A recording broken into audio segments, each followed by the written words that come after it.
Muy bien, pues bienvenidos a nuestra serie de Adviento. Generalmente en esta época del año preparamos una serie que va obviamente en función de la temporada que se nos avecina. ¿Cuál es la temporada que se nos avecina?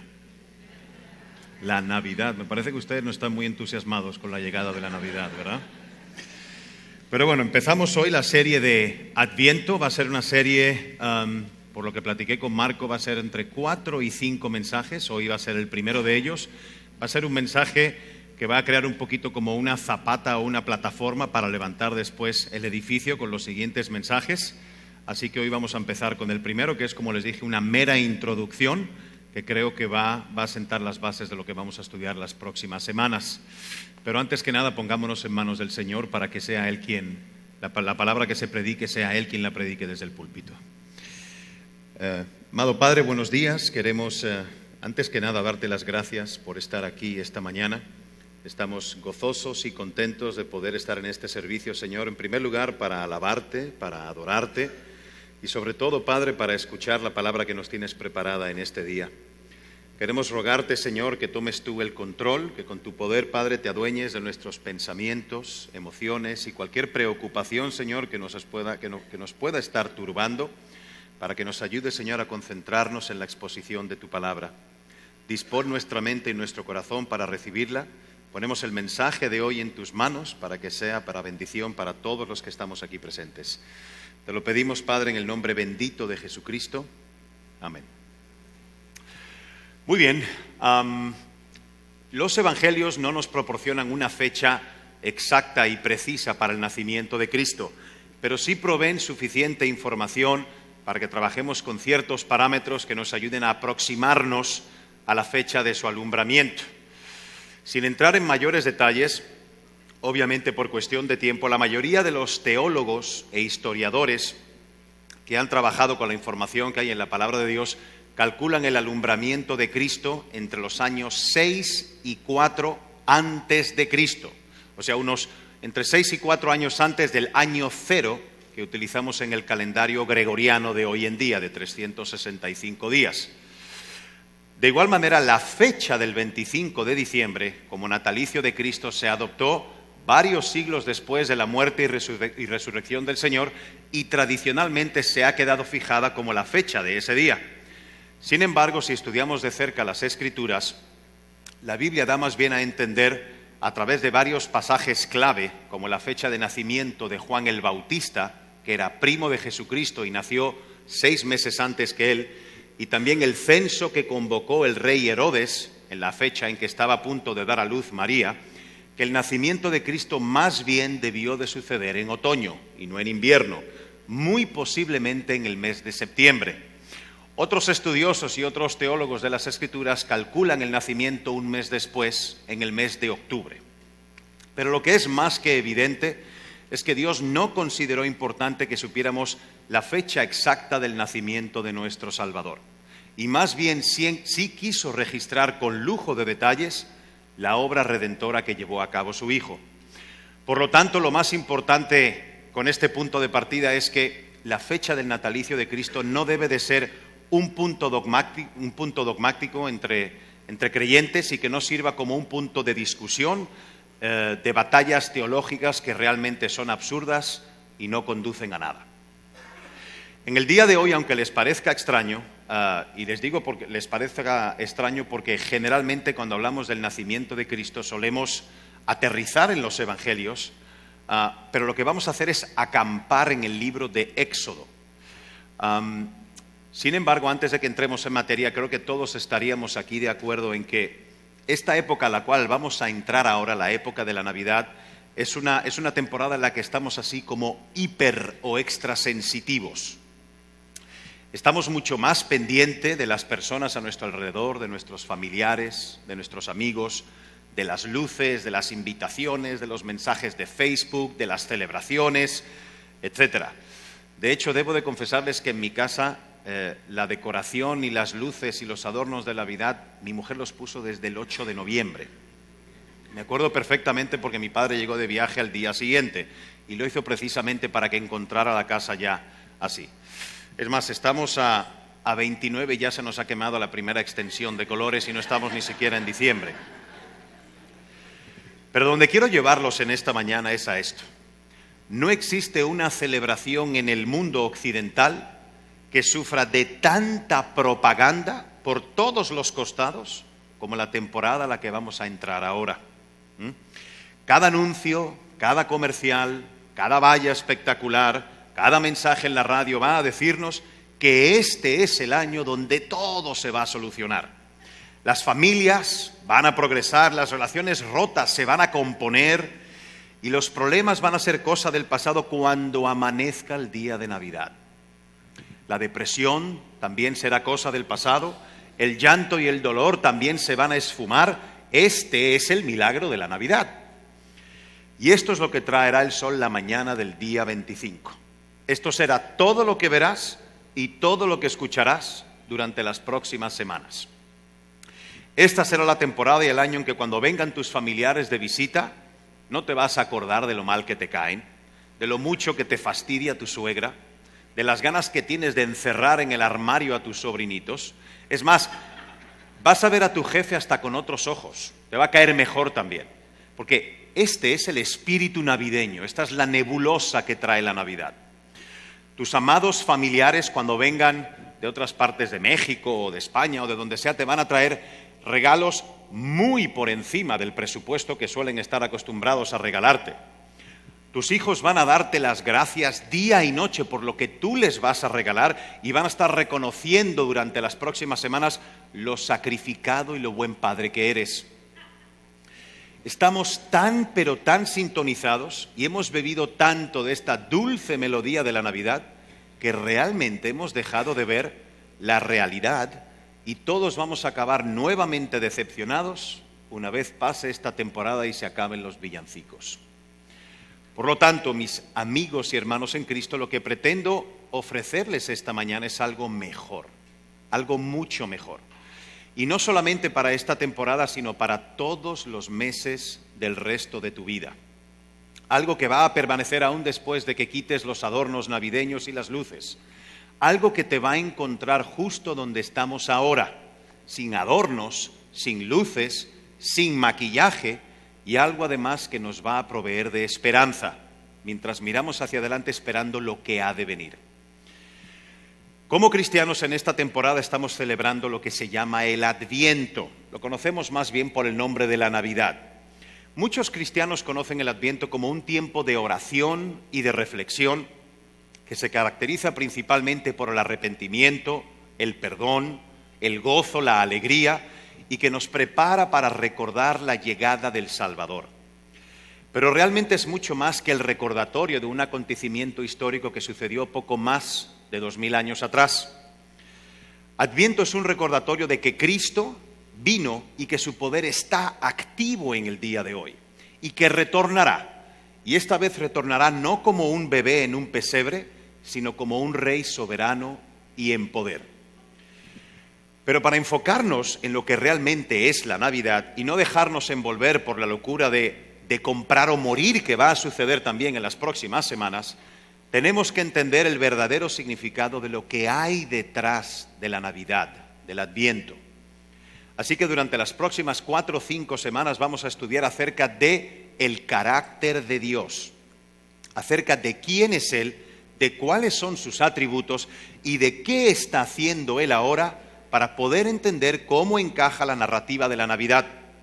Y mientras hablemos aquí acerca de estas cosas y estudiamos las Escrituras, mi esperanza y la de Marco es que nuestros ojos y corazones se vuelvan exclusivamente y únicamente hacia Jesús. No hacia las falsas promesas que traen las guirnaldas, las fiestas, las cenas, los regalos, sino a las verdaderas promesas que nos muestran que todo eso no son más que sombras de lo que ha de venir con Cristo en su tiempo. Entonces, habiendo hecho esta pequeña introducción, vamos a dirigir nuestra atención esta mañana hacia nuestro primer punto: Dios como nuestro libertador. Cuando decimos que Dios es nuestro libertador, lo que queremos decir es que Dios nos salva del peligro y de la destrucción, que Él es un protector, que es un defensor, que es un héroe y por supuesto que es un salvador. Pero para verlo mucho más de cerca y ver todos estos atributos de Dios en acción, vamos a estudiar lo que sucedió en el libro de Éxodo. Y después vamos a brincar unos 1500 años hacia adelante y vamos a llegar a Mateo capítulo 1, cuando ya Cristo irrumpe en escena. Así que, caminando a Éxodo capítulo 1, y voy a hacer un pequeño recuento muy rápido de dónde nos sitúa el contexto de este pasaje, para aquellos que no conozcan la historia. El pueblo de Israel, el pueblo de los hebreos, se encuentra inmerso en la esclavitud en el poderoso imperio de Egipto, que en esa época era el imperio más poderoso que había en la tierra. Estamos hablando de unos 1450, 1500 años antes de Cristo. Mucho antes también del establecimiento de los judíos en la tierra prometida. Lo que ha sucedido es que José llega a Egipto. Obviamente suceden distintas cosas por la providencia de Dios y José llega a ser la mano derecha del faraón, el gobernador de todo el imperio. Entonces, obviamente el faraón y los egipcios tienen en gran estima a José. Poco tiempo después llegan sus hermanos, que son unas 70 personas cuando llegan a la tierra de Egipto, traídos por José, y van pasando los años, van pasando los siglos, muere José, mueren sus hermanos, y obviamente el pueblo hebreo sigue creciendo, sigue multiplicándose y sigue aumentando. Pero llega un momento en que ya el pueblo hebreo, unos 400 y tantos años después, se ha convertido en un pueblo muy numeroso dentro de Egipto. Y ahí es donde retomamos el relato, concretamente los versículos 8 al 14 del capítulo 1.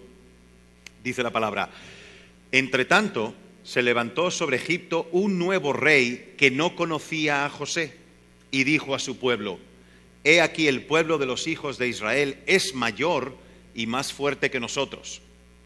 Ahora pues, seamos sabios para con él, para que no se multiplique y acontezca que viniendo guerra, él también se una a nuestros enemigos y pelee contra nosotros y se vaya de la tierra. Entonces pusieron sobre ellos comisarios de tributos que los molestasen con sus cargas, y edificaron para Faraón las ciudades de almacenaje Pitón y Ramesés.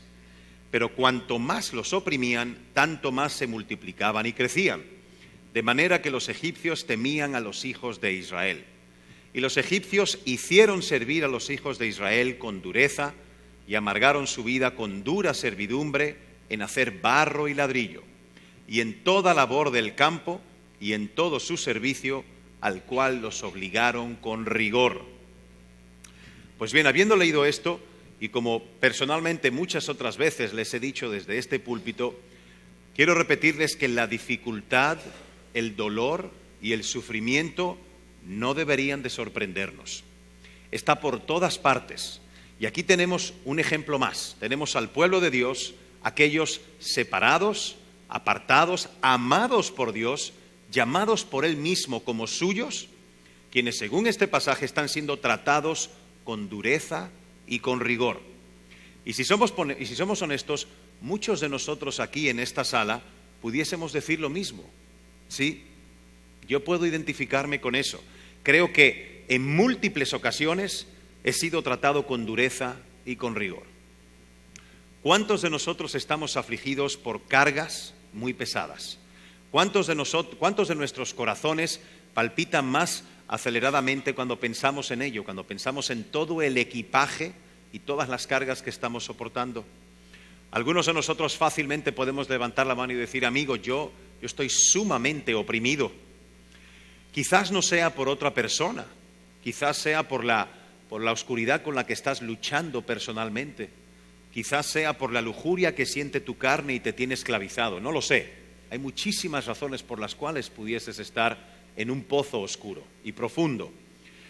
Pero esa es precisamente dentro de esa realidad en la que el pueblo de Israel se encuentra, inmerso en situaciones muy, muy difíciles, y aún para ellos se sienten como si Dios los hubiera abandonado, porque Dios no aparece por ningún sitio, y su salvación suena como una simple canción de estas que se le cuentan a los niños para dormirse.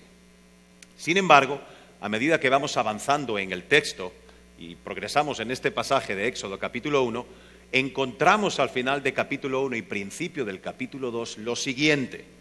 Éxodo 2, versículos 23 al 25, dice: Aconteció que después de muchos días murió el rey de Egipto, y los hijos de Israel gemían a causa de la servidumbre y clamaron. Y subió a Dios el clamor de ellos con motivo de su servidumbre, y oyó Dios el gemido de ellos, y se acordó de su pacto con Abraham, Isaac y Jacob. Y miró Dios a los hijos de Israel y los reconoció Dios. Este es un pequeñito, pero muy profundo texto. Fíjense, primero que todo, Dios sabe. Él sabía, sin importar a dónde te estás adentrando, he aquí las buenas noticias del Evangelio de Jesucristo, la gran verdad acerca de Dios como libertador. Dios no es un extraño, no está ajeno al momento y al lugar en donde te encuentras. Dios no es un ignorante con respecto a lo que sucede en tu corazón y en tu vida, o en tu mente, o en tus relaciones. Él no está sorprendido, no está en shock, no está pensando qué hacer, nada lo toma desprevenido, absolutamente nada. Dios sabe. También en este pasaje apreciamos que Dios escucha. Y con mucha frecuencia es durante nuestros tiempos más difíciles que sentimos que nuestras oraciones como que no llegan a ninguna parte, como que nadie está oyendo, como que no hay nadie del otro lado del teléfono. Sin embargo, como podemos ver en este texto, Dios no solamente sabe, y repito, no que de repente se acordó, sino que Él sabe. Vemos en el texto que Dios no solamente sabe, sino que también Él está totalmente consciente y ahora sabe que es tiempo. ¿Pero tiempo de qué? Tiempo de entrar en acción, lo cual me lleva al tercer punto de que Dios no solamente sabe, no solamente escucha, sino que Dios también interviene. Sabemos que Dios interviene simplemente al examinar la manera en la que lo hace. Volviendo al relato bíblico de este pasaje, Moisés, quien se ha convertido ya en un líder dentro de la élite gubernamental en Egipto, se percata de que uno de sus compatriotas hebreos está siendo maltratado y abusado por un egipcio, por un soldado egipcio. Entonces Moisés interviene, arremete contra el egipcio y lo mata con sus propias manos. Moisés obviamente se asusta por lo que acaba de hacer, toma el cuerpo del egipcio, sale al desierto y lo entierra y piensa que nadie le ha visto. Pero al día siguiente Moisés ve a dos hebreos que están discutiendo y peleando entre ellos y los separa. Y uno de los hebreos le dice: ¿me vas a matar tal y como hiciste con el egipcio? Entonces Moisés, al darse cuenta de que lo que había cometido, su asesinato, había sido descubierto, huye al desierto, escondiéndose obviamente en la tierra de Madián, y se convierte a través de los años en un pastor. Así que tenemos este hombre que formaba parte de la élite gobernante del imperio más poderoso sobre la faz de la tierra en esa época, y ahora está convertido en un simple y vulgar pastor, obviamente sin desmerecer nada a los pastores. Y vemos que 40 años después, se dice fácil, pero son 40 años, Dios se presenta ante él en forma de un arbusto ardiendo que no se consume, la famosa zarza ardiente. Y Dios le dice: he escuchado el lamento de mi pueblo y voy a liberarlos, y tú lo harás por mí. Moisés está prácticamente cariacontecido y no encuentra qué decirle, y le contesta a Dios: pero yo no sé hablar, yo soy medio tartamudo. Y Dios le dice: sí, pero yo no. Moisés vuelve y le da un montón más de excusas a Dios para evitar ir, y Dios le rebate cada una de ellas y le dice: Moisés, tú eres débil, eres frágil, eres tartamudo, lo sé, pero yo no. Así que yo voy a ir contigo, y si te hace sentir mejor, trae también a tu hermano Aarón con nosotros. Finalmente Moisés obedece al Señor, se prepara para su viaje y se presenta en la corte de Egipto, dando inicio a la gran confrontación entre Faraón y el Dios del universo. Faraón, quien decía de sí mismo que era un dios, cosa que además era bastante común en las culturas antiguas, el hecho de que sus reyes o sus faraones eran dioses a pesar de que todos acababan muriéndose. El hecho es que Faraón, quien supuestamente era divino, se atrinchera, se atornilla en su negación, ante la orden de Dios de dejar salir a su pueblo, al pueblo de Israel, hacia la tierra prometida que Él había destinado para ellos. Por lo tanto, Dios, a través de su siervo Moisés, hace que toda el agua en Egipto se convierta en sangre. Y miren, yo les voy a hacer muy honesto. Si la laguna Nichupté y los cenotes que hay por Cancún se convirtieran en sangre, para mí eso sería suficiente. Yo le diría a Moisés, largo, llévatelos, ahora mismo. Pero el corazón de Faraón, nos dice la Biblia, que está endurecido contra Dios, porque Faraón se ve a sí mismo como un Dios y se atornilla, se atrinchera en su negación. Después de esto, sigue la plaga de las ranas. Ranas por todas partes, en tu cocina, en tu cama, en tu ducha, ranas por doquier. Después sigue la plaga de los piojos, después la de las moscas. Posteriormente todo el ganado en Egipto empieza a morir. Después de esto los egipcios se llenan en su piel de llagas y de úlceras. Y a continuación cae granizo y destruye todos los cultivos y gran parte de la ciudad. Y por si fuera poco, después aparece una mansalva, una manada gigantesca de langostas para terminar de comerse lo poco que habría quedado en el campo. Y aún así, plaga tras plaga, Faraón se niega. Vuelve a negarse. ¿Y qué hace Dios después? Dios hace que el día deje de existir. Las tinieblas cubren a Egipto en su totalidad, aún de día. Yo no sé cuando ustedes piensan en Egipto qué piensan, pero a mí lo primero que se me viene a la mente son pirámides, desierto, camellos, pero no, aquí no hay nada, está completamente a oscuras, no está ni siquiera la luz de la luna o de las estrellas, son tinieblas totales, la luz ha desaparecido. Y aún así Faraón no los dejo salir. Finalmente Faraón, después de negarse y posteriormente arrepentirse con cada plaga, sí, váyanse, llévatelo. Pero no, yo soy un Dios, ¿cómo voy a ceder? Pero antes que seas tan rápido y tan sutil en juzgar a Faraón, quiero que pienses en lo siguiente. ¿Con qué frecuencia nosotros nos enroscamos en nuestra posición también en contra de Dios? ¿Cuántas veces estamos confiados en que nuestra manera o en que sabemos mejor que Dios lo que debemos de hacer y que alcanzaremos aún la victoria o nuestros objetivos sin tomar en cuenta la misma voluntad de Dios? Y vemos que al final de esta batalla vemos la instauración de la Pascua, que es la sombra de lo que habría de venir en la persona de Jesucristo. El pueblo de Israel recibe la instrucción de sacrificar un cordero perfecto, un cordero de 1 año y sin mancha, y tomar toda su sangre para refregarla y manchar el marco de sus puertas en el exterior de sus casas, siendo, entre otras instrucciones, pero siendo esta la más importante. El ángel de la muerte pasaría esa noche para tomar la vida de todo primogénito en Egipto, a no ser que la puerta exterior de sus casas estuviese manchada de sangre. Efectivamente, después de una larga noche, el rastro de muerte que deja este ángel en cada hogar de Egipto es desolador. Por supuesto, menos en las casas de los hebreos, quienes obedecieron el mandato de Moisés y cubrieron sus puertas con la sangre. La Biblia nos dice que hubo un tremendo clamor y llanto en todo Egipto, mientras los hombres y mujeres despertaban y descubrían los cuerpos inertes de sus primeros hijos. Ni siquiera el hijo mayor de Faraón, el Dios, pudo escapar. Al sufrir tal desolación, Faraón finalmente cede y deja salir al pueblo de los hebreos junto con Moisés de Egipto. Pero poco después, todos aquellos de ustedes que conocen la historia, pueden imaginarse que el dolor, especialmente un dolor como este, se convierte eventualmente en ira y en deseos de venganza.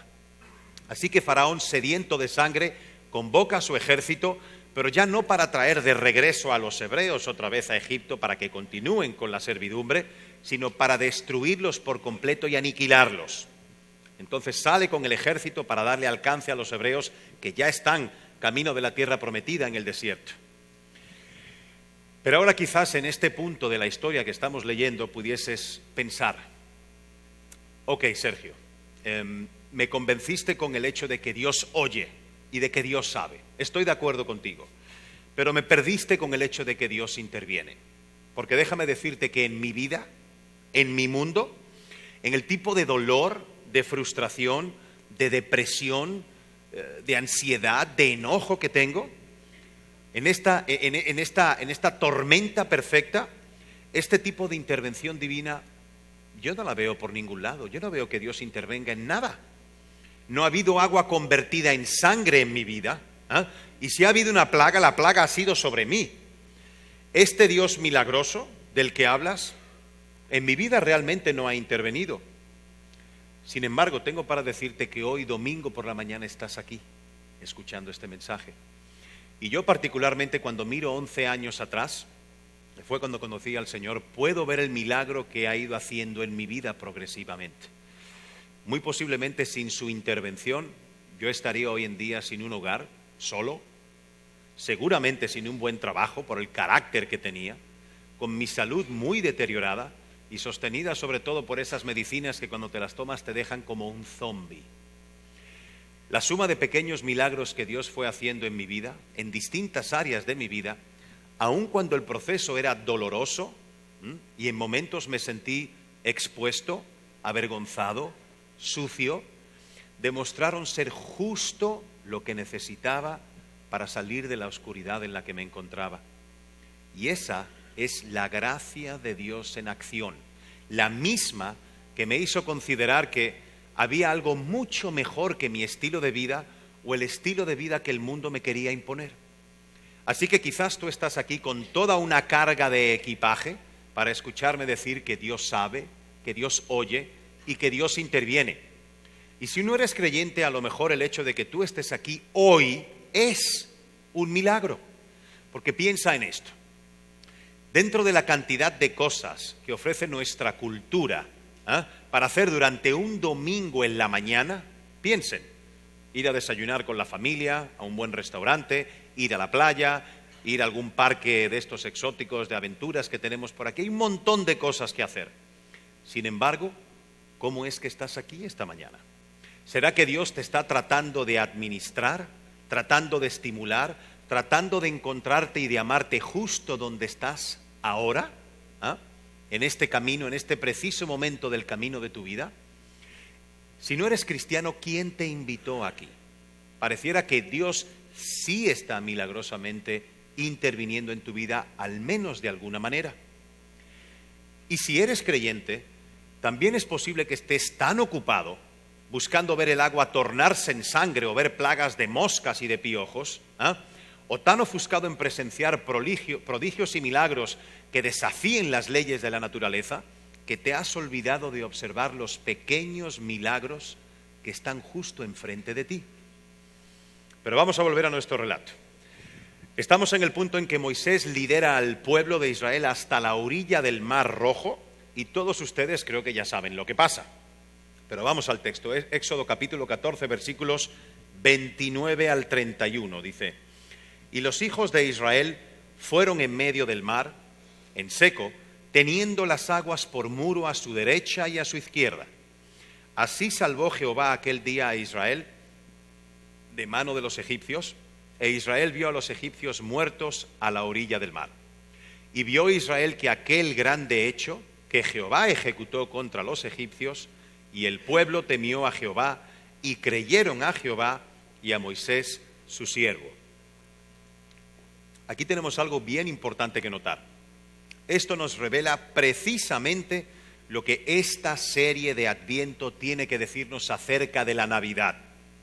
Es evidente que la temporada de Navidad no comienza con "y todos los primogénitos de Egipto murieron y luego el ejército de Faraón se ahogó en el mar". ¡Feliz Navidad! ¿Verdad que no?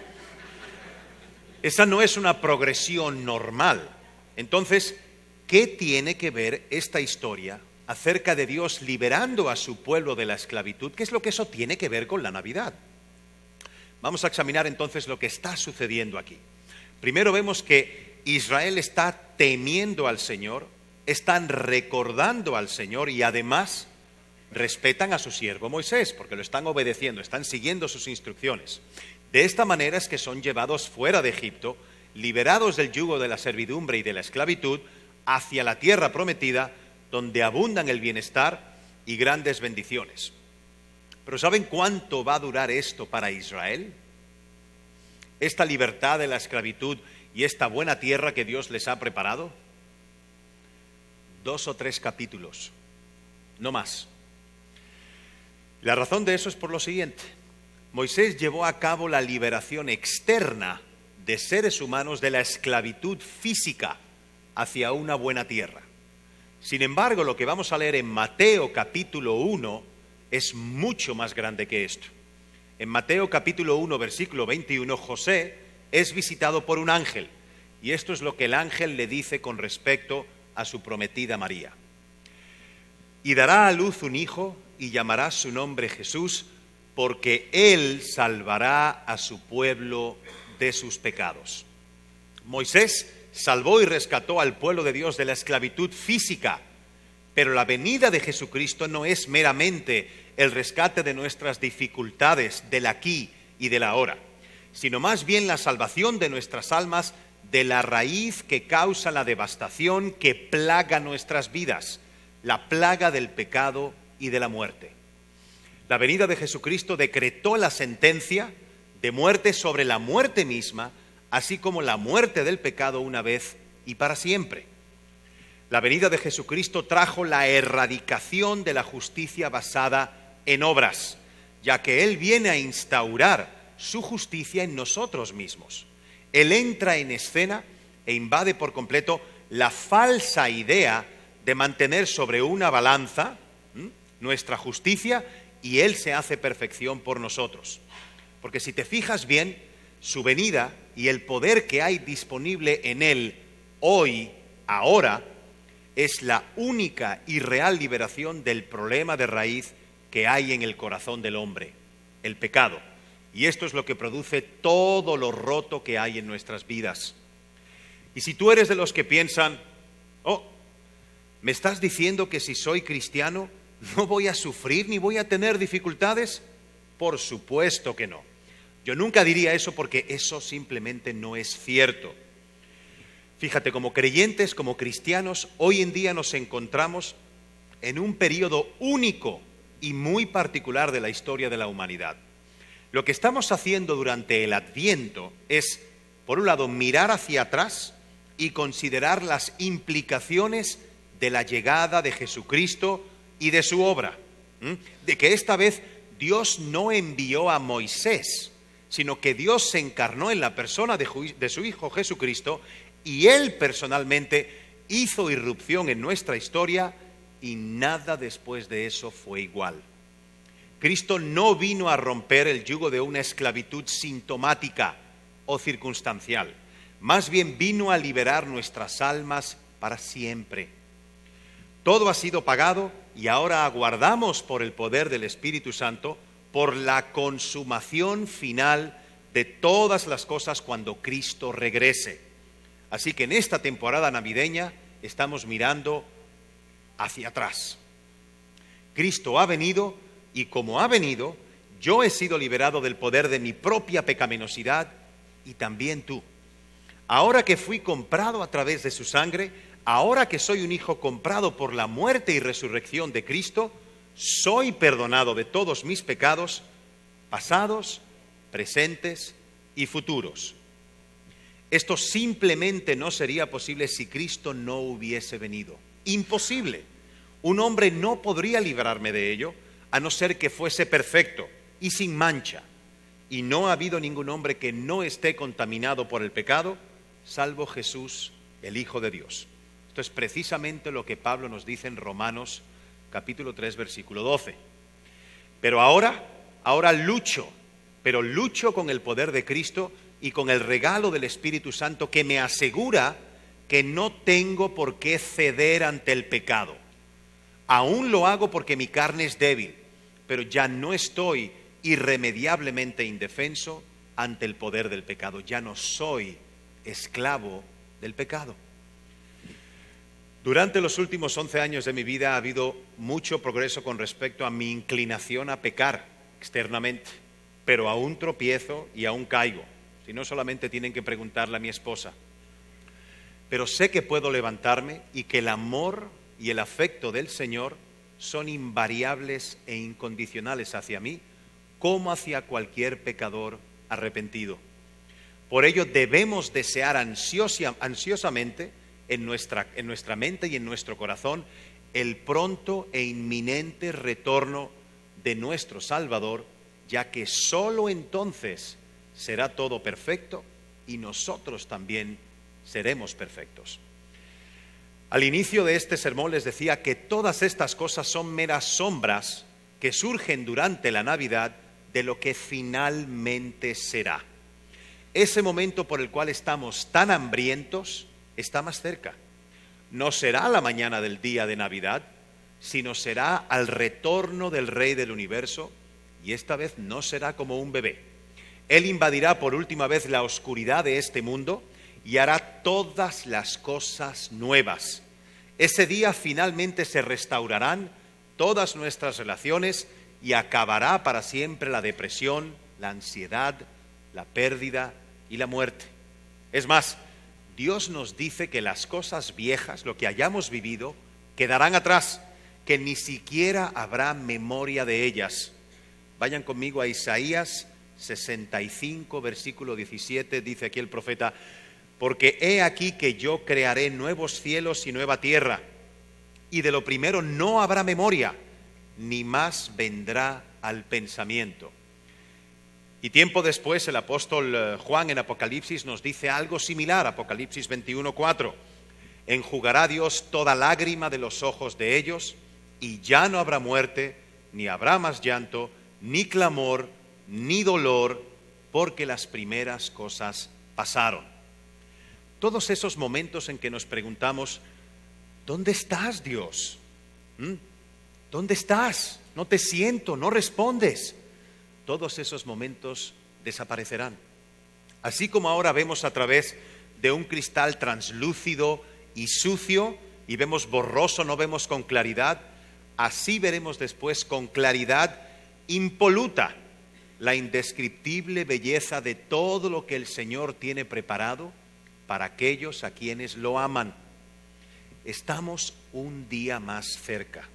Hasta entonces, por el poder del Espíritu Santo que trabaja en nuestros corazones, luchamos con nuestra carne, recordamos la venida de Cristo y ansiosamente anticipamos el retorno del Rey. Nuestra oración es que estemos así como cableados internamente de esa manera, no con un tipo de anticipación que nos paraliza y que nos impide ser dignos embajadores de nuestro Rey en este mundo, sino más bien con el tipo de certeza y esperanza que nos hace estar anclados en el hecho de que desde el momento en que entramos en esta sala, al servicio de esta mañana, ya estamos 1 hora y 10 minutos prácticamente más cerca de ese día. Y así como el día de Navidad estará aquí antes de lo que te imaginas, así será también con ese glorioso día. ¿O no es así la naturaleza del tiempo? Yo juego en una liga de veteranos de baloncesto aquí en Cancún. ¿Cuál es el requisito para jugar en la liga de veteranos? Tener más de 40 años. Ahí es cuando te das cuenta que te estás haciendo viejo. Como les dije, mi padre que vive en España, está de visita aquí pasándose unas semanas conmigo, y él ha ido a verme un par de veces en las últimas 2 semanas a jugar, es los martes en la noche.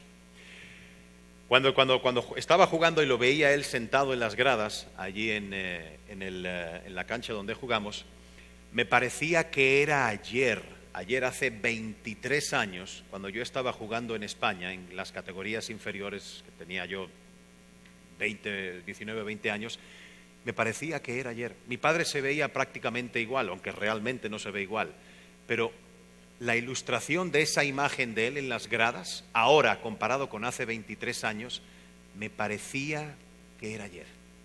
Así es el tiempo. Fíjense lo que dice Santiago en el capítulo 4, versículo 14. Porque ¿qué es vuestra vida? Ciertamente es neblina que se aparece por un poco de tiempo y luego se desvanece. A nosotros nos parece nuestra vida, nuestro tiempo muy vasto, pero si tomamos una vida que dure 80, 90 años y la ponemos al lado de la eternidad, no es nada, absolutamente nada. Y la Biblia nos dice que el retorno de Cristo vendrá como un ladrón en la noche, cuando nadie lo espera. Y si Dios quiere, en algún momento de este tiempo, el Señor irrumpirá en el cielo y yo estaré aquí para presenciarlo con muchos de ustedes. Al menos eso es lo que anhelo, eso es lo que deseo. Pero si su plan es que esto no suceda durante nuestra generación, amén, que así sea. Pero sinceramente espero ser parte de esa generación que será testigo del regreso de nuestro Rey. Esa generación que será arrebatada y transformada así en el parpadeo de un ojo. Aquella generación que no prueba el amargo sabor de la muerte, sino que es reunida en su nuevo cuerpo glorificado con el resto de los creyentes y el Señor en el cielo para reinar a su lado ya para siempre. Fíjense lo que dice 1 Tesalonicenses capítulo 4, versículos 16 al 17. Porque el Señor mismo, con voz de mando, con voz de arcángel y con trompeta de Dios, descenderá del cielo, y los muertos en Cristo resucitarán primero. Luego nosotros, los que vivimos, los que hayamos quedado, seremos arrebatados juntamente con ellos en las nubes para recibir al Señor en el aire, y así estaremos siempre con el Señor.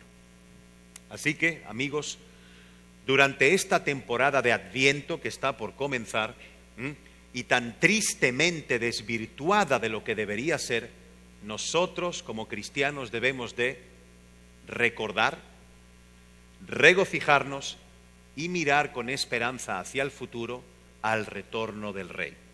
Este es el único y verdadero espíritu de la Navidad. Y amigo que nos visitas, si tú no conoces a Cristo, recuerda lo que la Biblia dice acerca del tiempo. Nuestra vida es como una neblina que rápidamente se disipa. No sabes el día que partirás de este mundo hacia la eternidad y te presentarás delante de Dios a dar cuentas el día del gran juicio final. Y la única, créeme, la única pregunta que Dios te va a hacer es: ¿qué hiciste con Jesucristo? ¿Qué hiciste con Jesucristo? De esta pregunta depende el destino de tu alma, mi amigo. El día en que te presentes delante de Dios, frente al abismo de la vida eterna, querrás tener a Cristo como tu abogado defensor, y no estar frente al gran juez sin nada más que tus obras de justicia, porque ellas no son suficientes para alcanzar el perdón de los pecados, la salvación y la vida eterna. En Juan 14:6, el mismo Señor Jesucristo nos dijo: yo soy el camino, la verdad y la vida, y nadie viene al Padre sino por mí. Amigo, busca a Cristo hoy, ahora, esta mañana, porque aún hay tiempo, y no pierdas la oportunidad de recibir el regalo de la vida eterna que solo Él puede darte. Vamos a orar. Padre, queremos, Señor, darte las gracias por la claridad de tu palabra. Queremos darte las gracias, Señor, porque realmente nos dejaste el manual perfecto para afrontar, Señor, nuestro presente y nuestro futuro. Queremos pedirte, Señor, que tú dispongas nuestro corazón y nuestra mente, que los dispongas en el lugar correcto ahora, Señor, que se avecina la temporada de Navidad. Ayúdanos, Señor, a estar enfocados en la obra redentora y salvadora de tu Hijo Jesucristo, a estar enfocados en aquellos que no lo conocen y a estar enfocados, Señor, en el día que Cristo regresará para hacer todas las cosas nuevas y perfectas. Ayúdanos, Señor, a pasar cada momento, cada celebración, cada apertura de regalo, cada tiempo en compañía de amigos y familiares con el verdadero espíritu de la Navidad. Te damos gracias por la exposición de tu palabra y te pedimos, Señor, que nos despidas a nuestros hogares en paz, Señor, y ya bien alineados y bien conectados en el espíritu contigo de cara a lo que se nos viene en las próximas semanas. Te lo agradecemos y te lo pedimos todo en el nombre precioso de Jesucristo. Amén.